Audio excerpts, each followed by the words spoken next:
Kathleen Turner, la trista història d'una sex símbol que va preferir ser considerada alcohòlica a revelar la seva malaltia.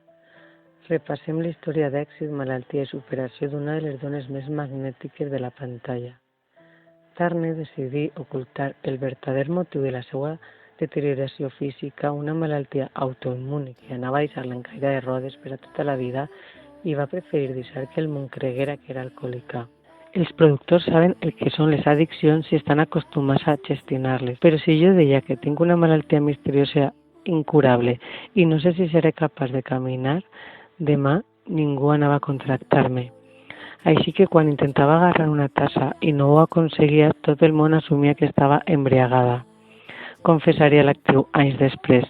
Avui Kathleen Turner complí 66 anys i en contra d'aquell primer diagnòstic continua caminant, encara que no en la direcció que altres persones esperaven d'ella. El meu primer gran paper va ser Foc en el cos i això em convertí en una icona sexual.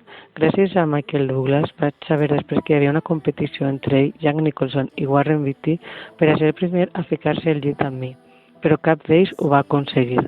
No m'agrada ser un trofeu. Hi ha una espècie de certesa en aquella època. Les dones érem objectes que havien de ser reclamats.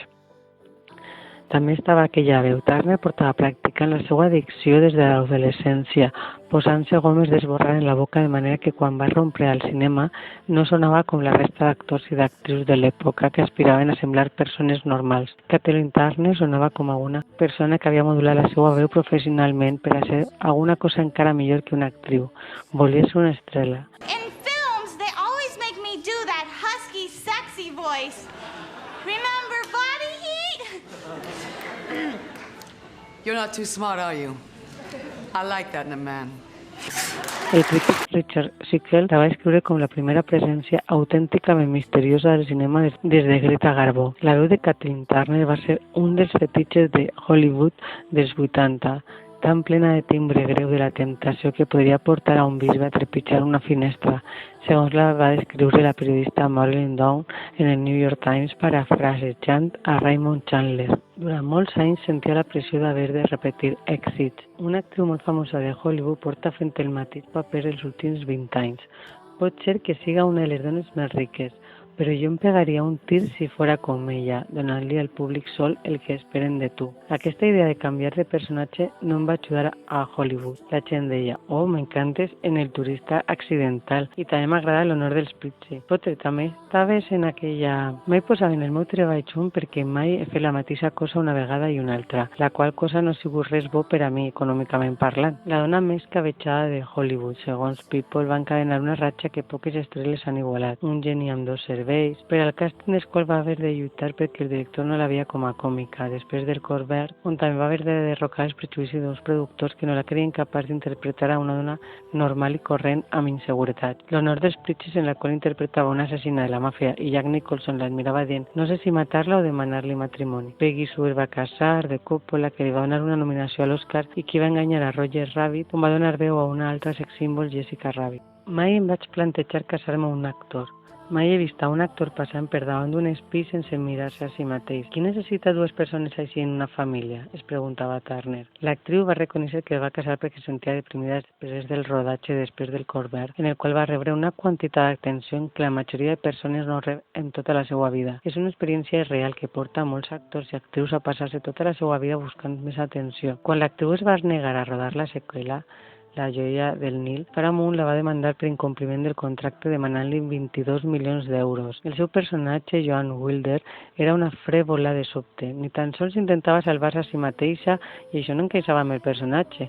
A més, hi havia diàlegs de dubtós gust, com «Si em doneu a la dona durant una hora us deixarem viure». No m'agraden les bromes de violacions, argumentava llavors l'actriu. Fins que Douglas, que també era productor, no va accedir a portar de tornada a la guionista de la primera part, Turner no es va comprometre a rodar-la. Però per a llavors la seva reputació lleia en la fossa comú de les actrius difícils. Això de ser difícil era pura merda de gènere. Si un home arriba al set i diu «Així és com veig que s'ha de fer això», la gent pensarà que és un tipus decidit, però si fa una dona diran «Oh, fotre, ja ve aquesta». Hi ha gent que troba la seguretat en si mateixa de Kathleen Turner una mica enutjosa, arrencava Barbara Walters en una entrevista amb l'actriu en 1989. La majoria dels homes diuen que podrien escoltar el so de la seva veu fins i tot encara que no tinguera res a dir, però ella té molt a dir. Els seus criteris per acceptar un paper eren que no interpretava a víctimes ni a personatges l'absència dels quals, si els eliminés del guió, no l'afectaria la trama. Després de la demanda de Paramount començà a exigir l'aprovació del guió. En Detectiu amb mitjanes de seda, una comèdia d'acció d'eslògan promocional de la qual era tan sexy com gesta, va vetar el suggeriment de Disney de posar-li un nuvi que el salvara al final. No m'he passat 2 hores construint aquesta heroi perquè aparega un home i diga «deixa'm a mi», explica en plena promoció de la pel·lícula. La ràbia ha sigut el que ha motivat la meva carrera.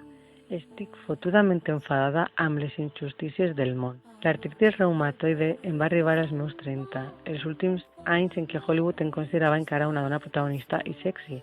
El problema va ser que la major part de la meva confiança es basava en el meu físic.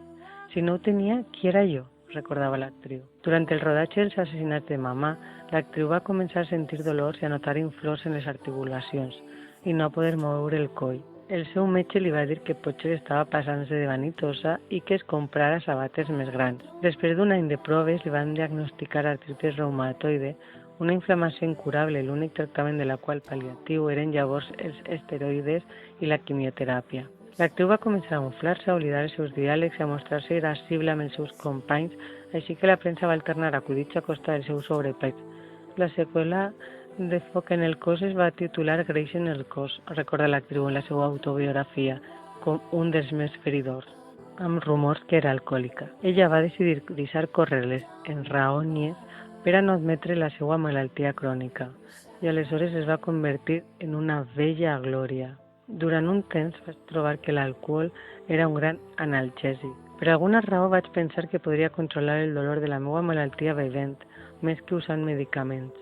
No volia prendre Oxycontin o Percocet. Creia que seria un camí directe cap a l'addicció. Mai pensé que l'alcohol ho seria. Va ser aleshores quan vaig començar a abusar d'això. Mai es va ficar enmig del meu treball, però entre rodatge i rodatge veure era genial per a matar el fotut dolor que sentia. En els pitjors moments de la malaltia, la seva filla Rachel, que llavors tenia 10 anys, havia d'acostar-li la cullera a la boca per a menjar. Però Turner mai va deixar de treballar, només va optar per papers secundaris com la de la mare de les verges suïcides o el pare transformista de Chandler en Friends, perquè sabia que no estava en condicions de liderar una producció. Però segons el dolor anava pitjor, vas descobrir que el vodka el pal·liava meravellosament, confessaria ella mateixa. Paradoxalment, Turner va acabar tornant-se alcohòlica per a suportar la malaltia que havia portat a la premsa a ratllar-la d'alcohòlica. En 2000 es va sometre a un tractament de desintoxicació i va acollir les millors crítiques de la seva carrera i una nominació al Tony per Kid Them a Virginia Woolf en 2006. Turner va convèncer al dramaturg Edward Albee, que portava 30 anys sense autoritzar la representació de l'obra, que ella personificava aquella dona d'apetits voraços a la qual la vida havia passat per damunt. Els nous medicaments per a l'artritis reumatoide van aconseguir que la seva malaltia remetera i des de llavors va tornar a treballar, però Hollywood no té lloc per a les dones com ella. En les últimes 2 dècades ha aparegut en 5 pel·lícules. Va decidir fer 2 ximples molt ximples 2 quan es va assabentar que el personatge apareixia descrit en el guió com una Kathleen Turner de segona. Va cridar als directors i els va informar que per un mòdic preu podien tindre a l'original. En el 2005 es va separar del seu marit perquè ell estava cansat de ser el senyor Turner i desitjava una vida afable mentre que ella volia continuar sent Kathleen Turner. Quan es van divorciar va deixar de tindre tantes ganes de veure. A vegades pense que em va quedar molt per explorar durant els meus 30 als meus 40. M'encantaria tornar a enamorar-me i tindre sexe del bo, va lamentar en Vanity Fair. L'any passat Turner va tornar als titulars quan va descriure la forma en la qual Donald Trump va estrenyar la seva mà quan es va conèixer en anys 90. Quan t'agarra la mà, frega en cercles el seu dit índex contra la teua palma. Suposa que ell ho considera molt sensual o sexy, però és una sensació horrible. Assegura que no s'ha operat mai perquè seria incapaç d'interpretar sense celles. Confessa que no entén on guarden els intestins les actrius joves actuals i critica que Hollywood es continua sorprenent cada vegada que una dona no té el mateix aspecte als 60 que als 30. En Estats Units som uns hipòcrites. Utilitzem dones dones nues fins per a vendre cervesa, però no parlem sobre el sexe. I per descomptat, no parlem sobre el sexe de les dones madures, va denunciar. I encara no té previst jubilar, però sí que ha pensat quin serà el seu epitafi. Més dona que la que mai podràs tindre, més home del que mai podràs ser.